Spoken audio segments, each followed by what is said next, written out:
Members of the company, this is your Places call. Places, please. Places for the top of the podcast. Places, please. Get ready for a behind-the-scenes look at the glitz and not-so-glam of Broadway, education, and everyday life with Uncommon Sense. Join hosts Christopher Smith and Charna Lopez as they bring you the best stories and shenanigans that seemingly prove how elusive common sense can really be. So take a little time for yourself to hang out with the dynamic duo Charnopher. And no leaving early, because you might just miss that 11 o'clock number. Stand by music. Music, go. Uncommon sense, the 11 o'clock number.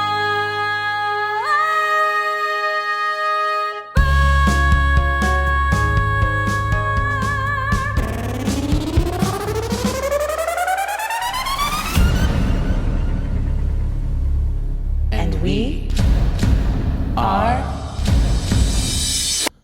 Charnopher.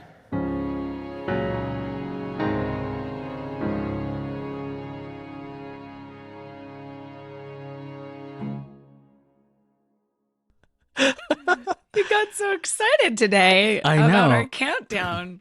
Well, because normally I'm the host, everybody. I host these Riverside. That's our platform. We use Riverside for recording. And Charna's hosting today because we're trying something new. And I just was like, didn't know when to expect the countdown. And here we are. I was so excited. So I got to hit the record button, you guys, like a grown up. It was amazing. It was amazing. I'm like, do I get to hit the button? Let me hit the button. Let me do it. Let me do it. I did. You're winning. Hi, everyone. Gosh. Hi, Christopher. Good morning, Charna and Charno fans. Salutations and greetings. I remember when I first learned that word, salutations. Do you know what that's from? I don't know what it's from. Is it from? I mean, it's just a from word. Is Charlotte's it from Web? Something? Oh. Charlotte's Web and I don't love each other. I mean, I do, but I don't. It's just so sad. I mean, it's super sad. But it's also like story of life. You know what I mean? I don't know. Like, I remember being really sad when I was younger. Yeah. But I always really liked it. It's good. Because I thought Wilbur was really cute. Wilbur I want a piggy. Cute. That tracks. Oh that tracks. I feel like you want like one of those little mini house pigs. Yeah. Yes. That just runs around and is like adorably cute and like hopping and snorting. Because that's exactly why you like a pug. That's why I've decided. It's like a dog pig or a pig dog, whatever.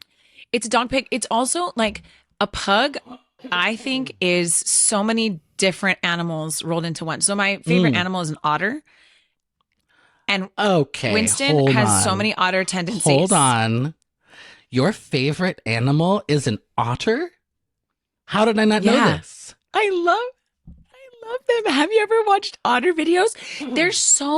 They like love each other and they like snuggle together on their backs in the water and they have little hands and their little faces are like kind of like pugs. They're so cute. Oh my gosh, cute. I love otters. I love otters too, but they're just not my favorite, but I didn't know. I have to say it's more of a recent, like I've always liked them, but I would have always said my favorite animal was a pug, which it still is technically, I guess. But like, I don't know, saying your favorite animal is a dog, I feel like is kind of boring. Like my favorite non-dog animal is an otter. Yeah, that's great. Oh, do you know what my favorite non-animal is? What? Well, non-animal or non-dog animal? Non-dog.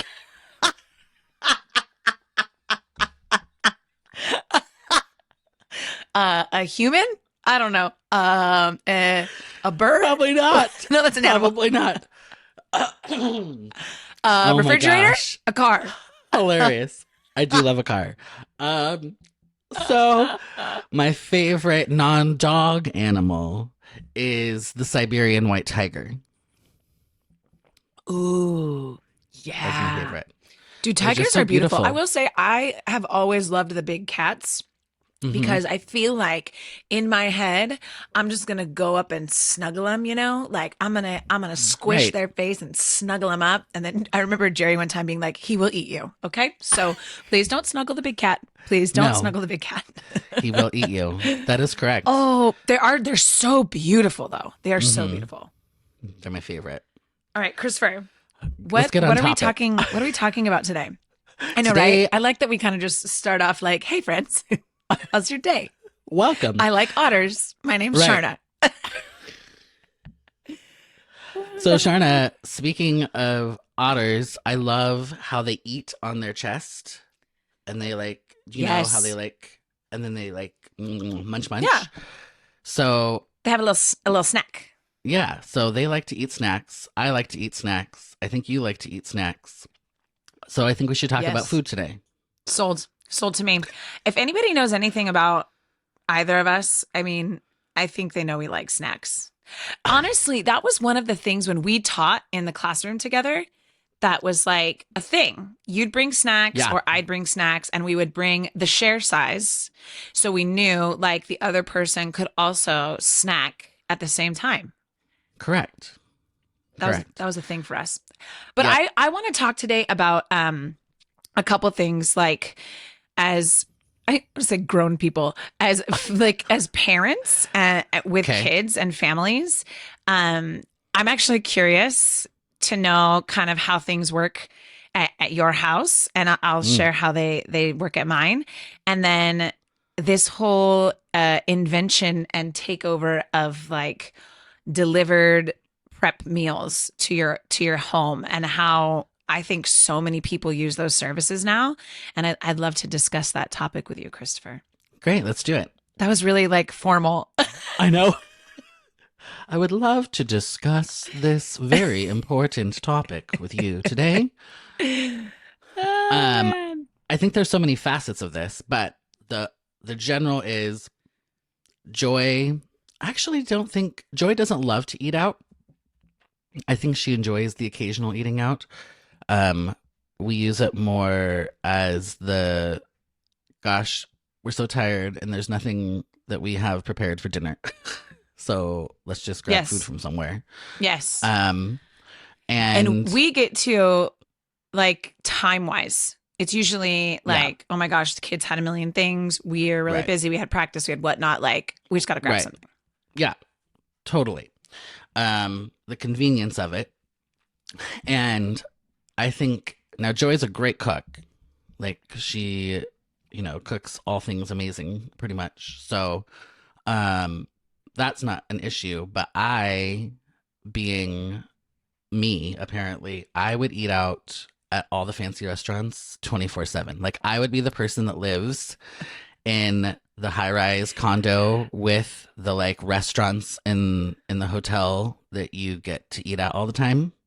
Now, granted, I don't live that life. Do you not so like cooking? I actually do you like like cooking. I do. But I also am just tired. Yeah. So Yeah. I think Um, that's a big part of it too, is like trying, Jerry and I try to plan. I mean, I am sure there are some really well organized meal planning people out there. I know a couple of them actually, who like sit down, they have their, menu for the week. They do one trip to the grocery store. They know the plan, what's going to feed us for 2 nights and this and that. And I feel like in my brain, I'm that person, but truthfully, I am not that person, because we go to the Yeah. grocery store like 5 times a week. We're like the worst. I was like, oh shoot, we need this. Oh wait, Yeah. what do you want to do? It's like Yeah. one of us is constantly, running out to grab something. Unfortunately, That's our funny. grocery store is like walking distance from our house, but Right. Well, we go to like 5 grocery stores, not 5 times a week, but we Yep. do like Sprouts and we do Costco every once in a while. And we very rarely do the quote regular store. And then we do Trader Joe's, of Oh. course. yeah. So Um, Trader Joe's is such an. I literally was there last night on the way home. Love I Trader grabbed Drew Joe's. from dance, and we went to Trader Joe's. I love Trader Joe's. There's nothing. I mean, I love me a Trader Joe's. However, I find that I get annoyed in Trader Joe's because there are only, like you said, there are only a handful of things that I can get, and they're great. Their produce is really good. I love their little like pre-prepped meals, and their meat is really greatly priced. Everything's really greatly priced. But I get in there and then I'm like, oh, but I also need this that I can't get here. I'm annoyed. Like now I've got to go to Ralph's or whatever else. You know what I mean? And so I think oftentimes, like for us, Trader Joe's is a very every once in a while. Costco is like the staple for our family. Like we live off of things from Costco. And I think because like for the longest time, we had 4 kids in the house too. Yeah. Like, and now that I have a preteen boy, like snacks, I can't keep enough food in this home, man. It's like that kid eats everything. Yes. I know. I don't even have a preteen boy. I have like a 5-year-old boy and he still eats everything. But actually, it's not him. It's Amelia.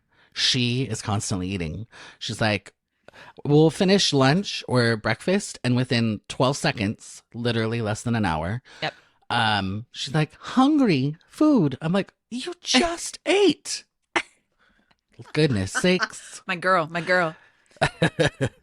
She loves a snack. I love too. it. Sebastian he's now at the age where he'll do it himself, right? So like we'll have dinner and, you know, Jerry will have made dinner, we'll make dinner and we'll eat and then we'll be sitting down kind of like watching TV or whatever and he'll disappear in the kitchen and he'll come back, you know, and I'm like, what'd you make? And he's just like, I heated up some breakfast sausages. I got some string cheese. I got what, like he just does it now on his own, which is kind of nice. But also I'm just like, we just ate dinner. I guess it's a good thing. I mean, I'd rather have a good eater than a kid who doesn't want to eat, you know? Correct. Oh man. So it's the convenience. And we don't do any delivery services, meal prepped ones like HelloFresh or anything like that, or like DoorDash. I think I've maybe DoorDash something one time in my life. Literally. So we did DoorDash or Uber Eats a handful of times during the pandemic. I remember doing that a handful of times then. Because I do use DoorDash sometimes at school. Like I've used it if we need, like if I'm getting dinner for my staff or my creative team or at Spotlight. So you start to gather up like free delivery and free. So like sometimes that's worth it. So it's not quite as crazy most expensive. Often, no. And speaking of delivery, we just got over this weekend, we had pizza delivered and there's a local pizza place right by our house that we go to sometimes. But pizza is one of those things that Jerry and then probably more Jerry, but he's just like, why is it $1 million? Like I could go and get a $6 DiGiorno. And usually we will do that. Again, the convenience factor. I was like, I don't have time I'm trying to get myself ready. Like we just got to order the pizza. And for 2 extra large pizzas and a salad, it was like $70. Yeah. Jerry's just like, correct. We could have had 20 pizzas. I know. The price is pretty crazy. Now, the pizza was excellent, so I don't want to complain. It was very good. Right. But it is the money factor for sure with the delivery stuff. And I trip out on these kids at school who get food delivered to them every day. Every day. They've got dinner delivered or whatever it may be. Now, the convenience is amazing, but that adds up. Man. Now I'm the last person because I would love to just have food delivered every day, but it adds up. And then I'm like looking at these children and I'm like, just pack a lunch. Just pack an extra. Yeah. Well, and I think they do probably pack a lunch. Yeah. But then they don't, like they stay for rehearsal. I know. Exactly. So I remember having rehearsals after school and staying late, and I would always pack like 2 lunches, right? I would pack it from home. Yeah. Yeah. Well, and that's because we didn't have the option of food being delivered. Yeah. Yeah. Exactly. But I will say, okay, so we used HelloFresh one time because a friend gave us there were like 6 free delivery meals and we tried it. I actually really liked it. Like my kids loved the food, the way it is all prepped and organized and like the servings are already measured and it's so easy and it was good. It was really good. There were a couple, like you have to kind of know, like, do I have an hour or do I have 20 minutes? And then you got to like pick which one you're using. And I truly did like it. I think if I had money to spare, maybe I would not invest, but I would sign up. What's the word? It's an investment in your health and your life. Yeah. It's an investment. But it's not It's not cheap. It's not cheap. And I think the other thing is, oh, go ahead. I was going to say that that reminded me that we actually did do it one time because somebody had a free thing that they gave us. So we tried it for 1 week. And we liked it.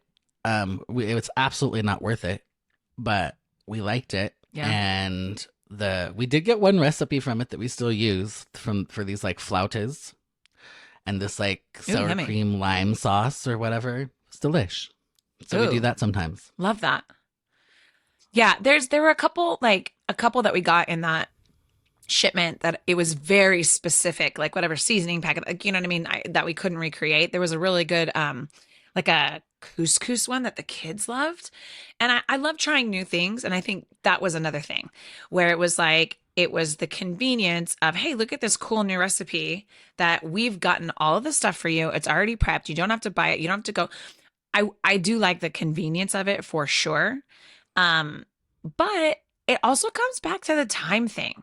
So honestly, like with two full-time working parents. So for instance, yesterday, we didn't have school. We had a day off. I had a day off. My kids went to school. Jerry worked. And I was like, oh my gosh, I could, if I wanted to, we already had something prepared for dinner, but I could have cooked dinner. But honestly, like by the time everyone gets home from work and baseball and dance and theater and all the things, if you start to cook at that point, the kids are eating at 9 p.m. You know what I mean? It's like, it's almost this structure now where I've got to cook the day before. So then it can be like reheated for the next day. Yeah. And that's where some of my friend Kristen Skoglund, she's the queen of the crock pot recipes. Mm-hmm. She will put something in the crock pot in the morning before she leaves. So then when she gets home, it's ready to go. Yeah. Joy loves the crock pot situation too. Yeah. Those are really good. So we have a couple really good ones that I love through the crock pot. And also we've got a couple that like, we know how much time we're going to have. So we're like, okay, we're going to do this tonight because we know it's like a 5-minute cook night, right? Or, okay, we have a little more time. Jerry will grill something or we'll do, like you kind of plan it out based off of how much time you have. But the air fryer has changed our life. Do you guys have an air fryer? We don't. My brother has an air fryer. That's interesting. I'm surprised Joy hasn't tried the air fryer. Maybe I'm going to get you an air fryer for Christmas. Why?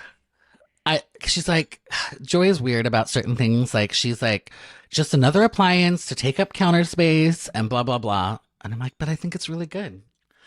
But she's not convinced yet. So we didn't get one. That kind of sounds like Jerry. Originally, he wasn't like on board with it. The first thing we got was the Instant Pot, which everyone swore by that thing. They cook everything in it. We have a good friend. They cook literally everything in it. We've tried chicken in it. It comes out dry. We've tried other things in it.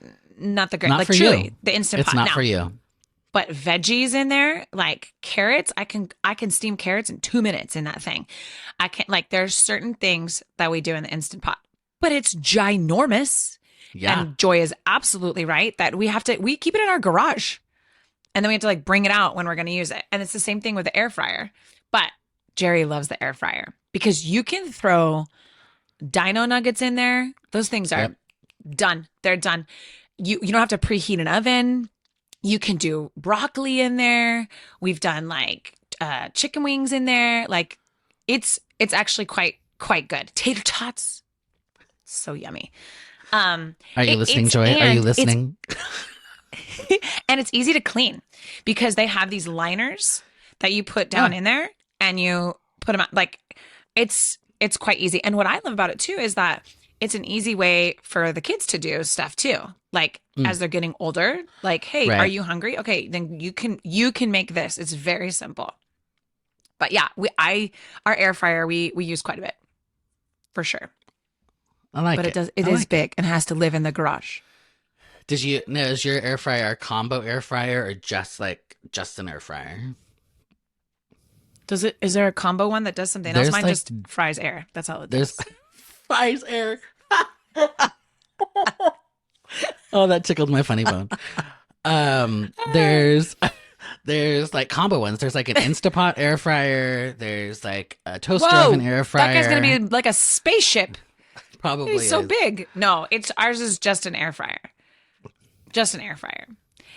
And like, speaking of appliances, I think it's funny when people have an appliance for everything. And I actually feel like we do, like we have our KitchenAid mixer that we use when we're going to bake. We have our toaster oven that we use a lot. Same. Like if the kids are, going to have, we use our toaster oven a lot. And then we have the air fryer and the Instant Pot that live in the garage. And then we have a crock pot. And then we have a waffle maker because Jerry makes really good waffles. But then, like, in the garage somewhere, we've got like a panini grill. We got a George Foreman. We got you need an entire pantry just for your appliances. Your kitchen appliances. With your, oh shoot. Our blender. Say? We use our blender a lot too. Do you guys have a blender that you use? What blender do it's you a have? Blend-Tech. It was like the expensive one from Costco. That's what we use have it all the is a time. Blend-Tech. I love Mm-hmm. it.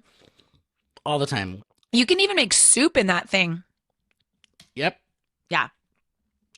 It's good. Gosh, it's a you good said one. something else. What was it? You had a crock pot. You had A panini maker. Waffle maker. Waffle maker. Toaster For your oven. waffle maker, what kind of waffle maker do you have? Do you have the kind that you can like flip over? Or does it just like a good old fashioned So you pull it waffle down maker? and then you rotate it. No, it's like that big fat Belgian waffle maker. So you like pour the stuff in and then you pull the handle down and then you turn it around. Yeah. Nice. We used to do waffles a lot on weekends. Yeah. Mm-hmm. My kids prefer waffles to pancakes.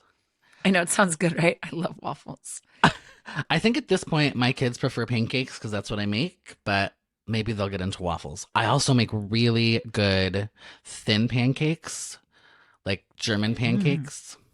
Those I make from like scratch. crepes? Oh, well, crepes are basically. French. Yeah, but it's basically the same How do you thing. make those?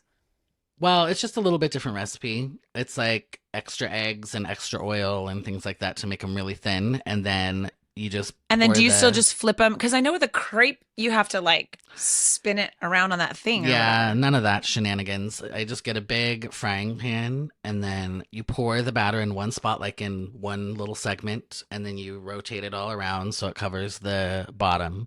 And then you wait like 10 seconds, 15 seconds, get that spatula under there, flip it over, give it another 10 seconds, and fold it and flop it out. And then how do you eat it? Like you don't eat it flat like a pancake. You fold it like in half. roll or it up. In... Well, I roll them up. I grew up rolling them up. So you open them all back up. You can put whatever you want in it. We just always do like grew up actually doing the light corn syrup, like the Karo syrup. Yeah. That. Yeah. And then, but you can put jam in it. We always do like 2 or 3 jams because I do it with my family. And I know people, you could always put anything you put in a crepe. So like Nutella or something like that if you want to, but yeah. And then you roll it up. That's like and drizzle dessert stuff on. Yeah. That sounds so good. You want to hear something super crazy? So 2 things related to food that I love telling about my husband. So have I ever told you this story? Well, first I'll talk about waffles because that's what made me think of it. And then I'll tell you the apple story. So Jerry, what do you eat on your waffles? Like, what do you put on your waffle when you eat waffles? I'm a pretty simple waffle eater, just syrup and butter. But if I don't, every so often I wouldn't mind like a fruit waffle, like some strawberries or some bananas or something like that on it. Sure. Especially if they're macerated berries, much better. So you have like a little bit of syrup. Yeah. Right. So yummy, the juice. So Jerry will eat anything. Like he loves all food and he'll eat anything any way you make it. Yeah. But I'll never forget the first time we had waffles. And he was like, okay, well, I got to get this, and I don't want to give it away yet. And I was like, for waffles? He grew up, and I don't know. I'll have to ask him. I don't know if it's his household or if maybe it's a cultural thing. I haven't established that yet. Or maybe I did and I don't remember. But they eat on their waffles cottage cheese, applesauce, and honey. Oh, and peaches. Cottage cheese, applesauce, peaches, and honey. I don't know. I am an acceptor of a lot of things. Happening. And Jerry's big thing is you can't knock it till you try it. So I was like, cool. I tried it once. I said, no, thank you. Have a nice day. He to this day won't eat waffles without cottage cheese. Well, he will if we don't have it, but that's how he eats waffles, with cottage cheese. We've kind of let go of the applesauce. So he just does cottage cheese and peaches. Peaches are big. Like that's the fruit that they like to put on it. Cottage cheese and peaches together is good. I will say that. It is. But on the waffle, it was like a thing. I was like, wait, what? And none of my kids eat it that way. They do just syrup. My kids love, and they love, filling up all the little holes in the waffles with syrup. They're syrup kids, but they'll put peaches or strawberries on their waffles too. They like fruit. Okay. The other food story about Jerry that just kills me. We were driving somewhere. Have I told you this story about the apple? No, but I want to come back to the waffles, but tell your story first.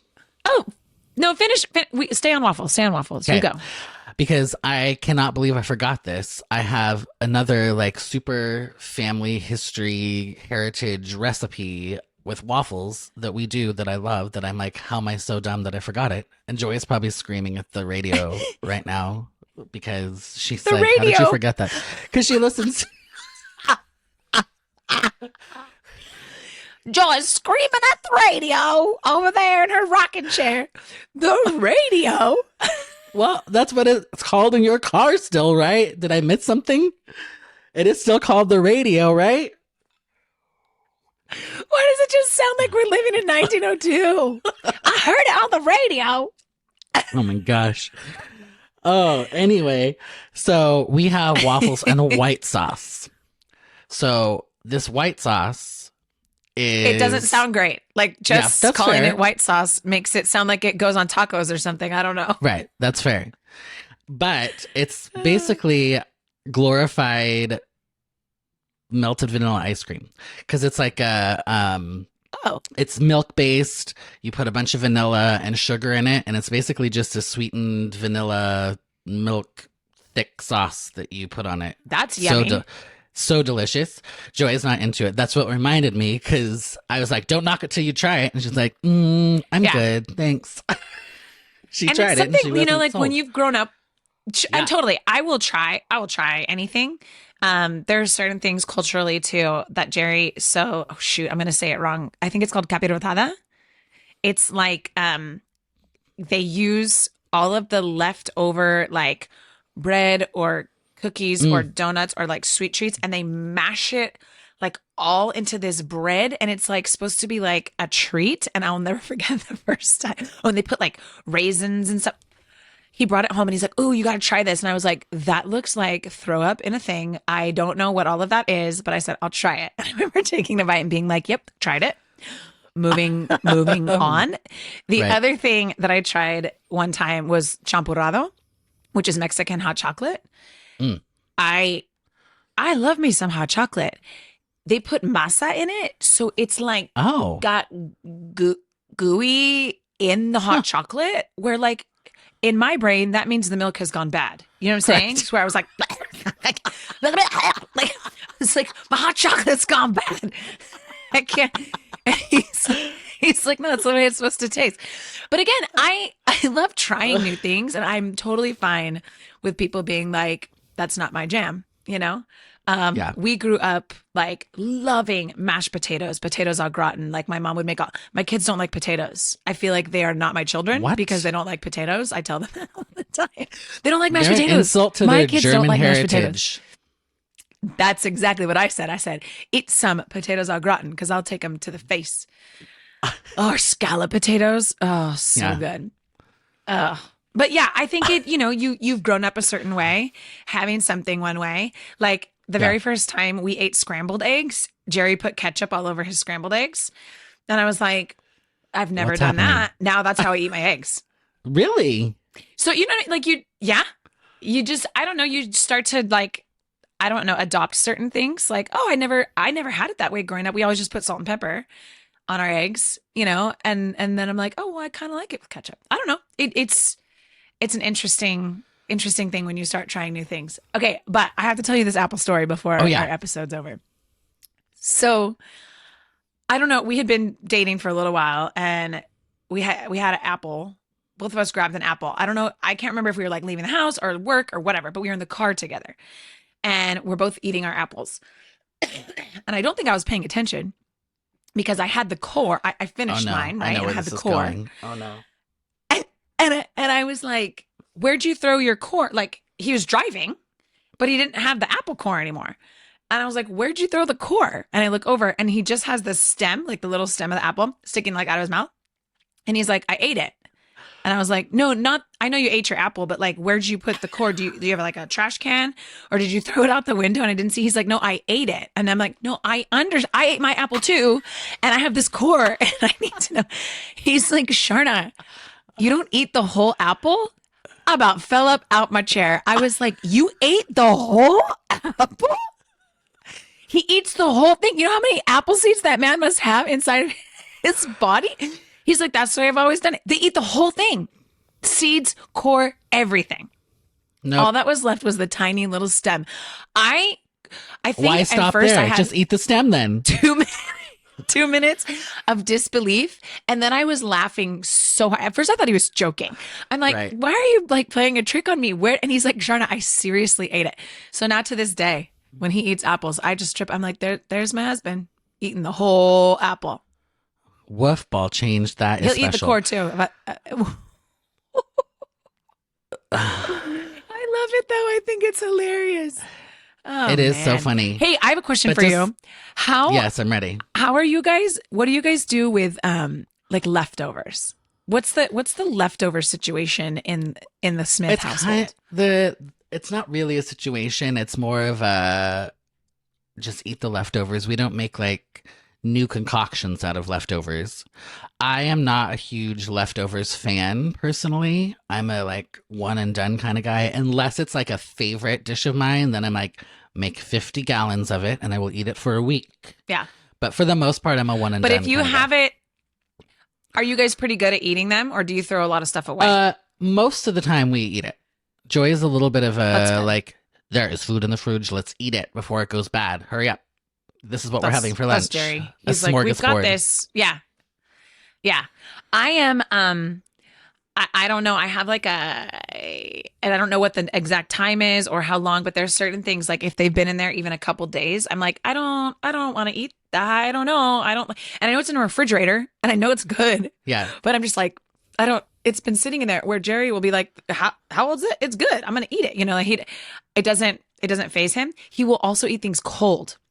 Yeah. Where don't like I that. have to like reheat it and make. He's like, no, Yeah. just eat it cold. I'm like, it like wigs me out. I am sometimes the person that will Like- transform food. Sometimes, like if it's extra, just plain white rice or something, I might make a fried rice out of it, or something Ooh. like that. My mom used to be really good at that. So one in particular that I remember is she would make tacos. We would have taco night. And what's funny is growing up, those are the only tacos that we ever had in the house. So when I made tacos, like ground beef tacos, right? Mhm. When I made tacos for Jerry for the first time, he's like, oh, these are Oh, I'm white sure. people tacos. Well, it's I am a true, white person, because if so you're you're welcome. Mexican, yeah. And we went to Mexico a lot and we would get the street tacos down there. And I remember being like, oh, these are so good. But I loved my mom's like ground beef tacos with the taco mix and, and we would eat them with lettuce and tomato and cheese. Like that's not how, at least It's in the Taco Jerry's Bell household Supreme growing up, taco, that's not, man. Yes. And Jerry had like the legit Mexican taco with like carne asada and Yeah. cilantro and onion, Yeah. and salsa. So my mom, though, she used to make those tacos and then she would make a taco casserole. So like we had tacos and then the next day she would put the leftover meat and Spanish rice and corn and black beans and she'd make this casserole. Oh, I loved that casserole. So she would do that with some of our food growing up. I'm not a big repurpose. I'm a big, hey, we've got 3 things left over. Everybody take some of it. Pick a thing. Yeah. Like we're having a free-for-all dinner. Yeah. Yeah. It's like, Now, let me does have some Joy- meatloaf Joy does more of the and cooking? some pizza. Oh, Joy does Oh, pretty much I all love- the cooking. I love meatloaf. Yeah. I love me some meatloaf. We just We're had almost that in this meatloaf week. weather. Did you? Mm-hmm. I love it. Joy It makes a really good It takes a long meatloaf. time to bake. So I feel like it heats up our kitchen. So I have to, you know me, if it's Yep. above 70 degrees, I'm on fire. So I have to wait for the weather to Correct. go, the weather to go down a bit. I'd We say literally Jerry keep actually our does more house of the at the cooking. Arctic level of 68 degrees. Literally. Yeah, We would keep that's it why at we're 68 if we friends. could. During the day, we're like, Ours, okay, well, I we mean, can't afford, but it's going to be 72, 73, but that's it. Ours is 73. And the only reason we do 73 is for upstairs. So like 73 downstairs feels magical. We could even probably do 75, 76 downstairs. Yeah. But all of the bedrooms upstairs get really hot. So Same. yeah, 73. It's still a $1 million. But Jerry does most of our cooking, which I find interesting. Like before we had our 2 younger kids, we cooked a lot together. But I don't know, Jerry likes cooking.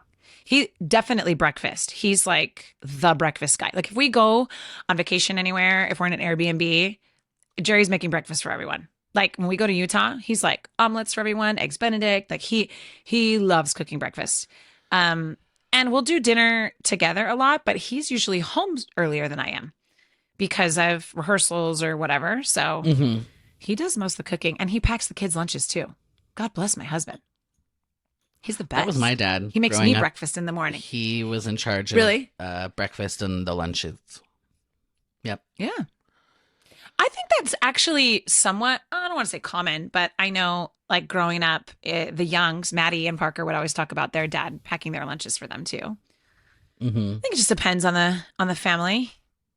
I mean, don't get me wrong, I could pack a lunch, but if J-Lo's doing it, I'm not stopping him. That's right. That's right. Oh, man. Well, that was a pretty good food diary entry one. Charnopher now I'm food hungry. Diary. All right. I'm going to go eat some food after this. Unlike my children, I haven't eaten breakfast yet. So, me either. Hey, with that, do you normally eat breakfast? Oh, yeah. Breakfast is my favorite meal of the day. However, I used to get up and eat breakfast when I would take the kids to school. Then, I don't know, I'd say over the last handful of years, especially post-pandemic, I've waited to almost make it like a brunch because everything for me is later. So like normal people, maybe, I don't even know what's normal anymore. I think dinner is usually like at 6. Sometimes I'm not even home until 9. So I will eat super late. Yeah. So if my breakfast is at 10:30 and my lunch is at 2, you know what I mean? Like I kind of move it, but I love breakfast. And if we're on vacation, you best believe I'm down there getting all the breakfast. It's my favorite meal of the day. Oh, I love me some breakfast. Give me all the breakfast. There you go. So good. Are you a breakfast eater? Generally not. It'll be like a... How very dare you, Christopher? You don't like breakfast? What about hash browns and bacon? It's not that I don't like it. I just don't eat it. Like, if someone was fixing me like a full breakfast spread every day, maybe I'm not going to say no to it. But I'm never just like up and starving. So I usually just eat before I go to school. You know what? A good sized meal. It's super interesting too. Sebastian is a total breakfast kid. Jerry is a big breakfast person. Ruby, she's kind of like my sister-in-law. Like when my sister-in-law stays over here, we'll be making breakfast. She's like, I can't eat yet. Like, I don't know, something with her body. She doesn't want to eat right away. Ruby's kind of the same. Like Ruby eats a very small breakfast. Sebastian could eat 25 eggs and 9 sausages and he'd be like, let's go. Whereas Ruby's kind of like, she's just not like ready, you know? I guess it's just different for everybody. Yeah. For That's sure. kind of a little bit like how I am. I'm not the person that like generally, there's the occasions, but I generally don't wake up hungry. I'm not like, let's go. Let's get some food. I'm like, okay, let's do all the things. All the things. All right. But on that note, now I want to go eat breakfast. So yeah, I think it's time. Okay. It's time. All right, everybody. Thanks for listening. Like and subscribe on YouTube. And then follow us on Instagram at Charnopher Official. Check out uncommonpod.com. And on that note, Charnopher out. Man, I'm going to go make breakfast. Yeah, delish. A little breakfast burrito, omelet action. Sounds delightful. 100%. With cottage cheese. This concludes another episode of Uncommon Sense. If you're ready for more of this fresh, hilarious, and unique perspective on the world of entertainment, education, and life, be sure to subscribe right now to catch every episode. If you gasped, laughed out loud, or even snorted, share the show with your friends and aspiring entertainers because, let's be real, sharing is caring. For more Charnopher, tune in to their witty insights by checking out the website uncommonpod.com or connecting on social media. Tune in next week and get the real insider scoop on another episode of Uncommon Sense.